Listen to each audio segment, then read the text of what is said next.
Welcome to Plyometric Stage 3. Hopefully you've gotten through stages 1 and 2, and if you haven't, please go back, watch those videos, and get through stages 1 and 2 proficiently before progressing to stage 3. As a reminder, these stages are done every other day, 3 times a week for at least 2 weeks. You must be proficient in the form, the height of the jump, your alignment, good hip, knee, foot alignment, being able to keep your trunk stable in the jump, and get good height with a good rebound, like a ball bouncing, before you can progress to increasing repetitions and then to the next stage.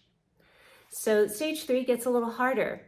Be sure that you look at the repetitions that I write in each of the clips for the video of each jumping sequence.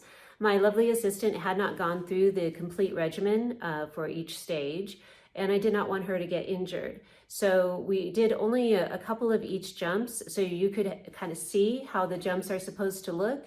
And also the arm position. Sometimes the arms are in an airplane position, kind of a T position, and sometimes they're in a ballet position. In stage 3, we further work on power and strength for your jumps in ballet, or you could also use this in other forms of dance as well that require jumping. And then we also progress to a turned out position for the changement.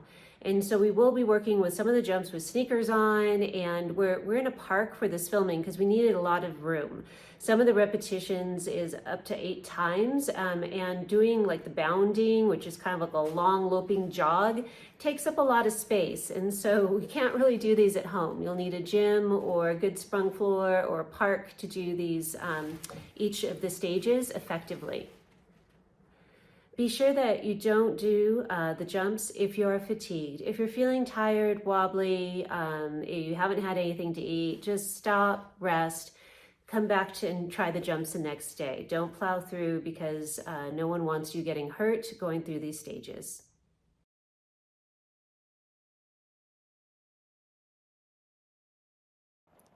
For bounding, you're going to do 6 reps week 1, 12 reps week 2, trunk up right, good knee over toe alignment.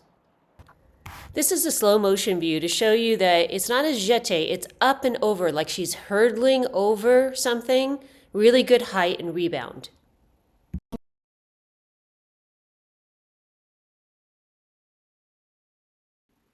Parallel pas de chat, side to side for 30 seconds with high knees, keeping that trunk nice and stable with airplane arms.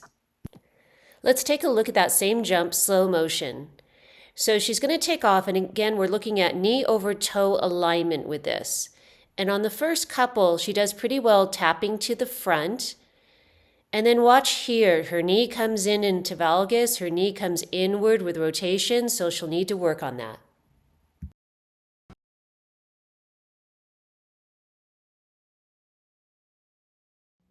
Changement, 30 seconds with maximal height and good form. This looks great.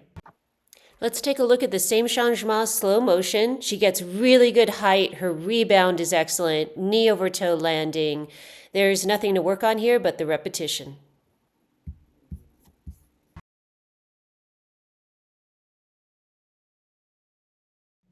Single leg hop, hop, hold.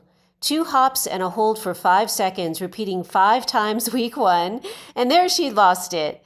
So she needed to work on this one, and she would need to do that 5 times in succession for the first week and 8 times in succession for the second week. So here's the second try. Much better alignment. She sticks the landing.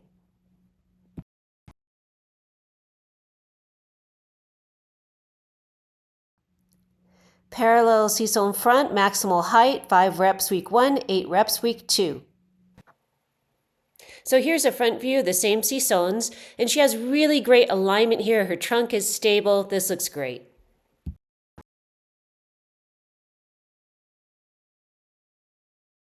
Parallel sissonnes each side, 5 reps week 1, 8 reps week 2. This looks great.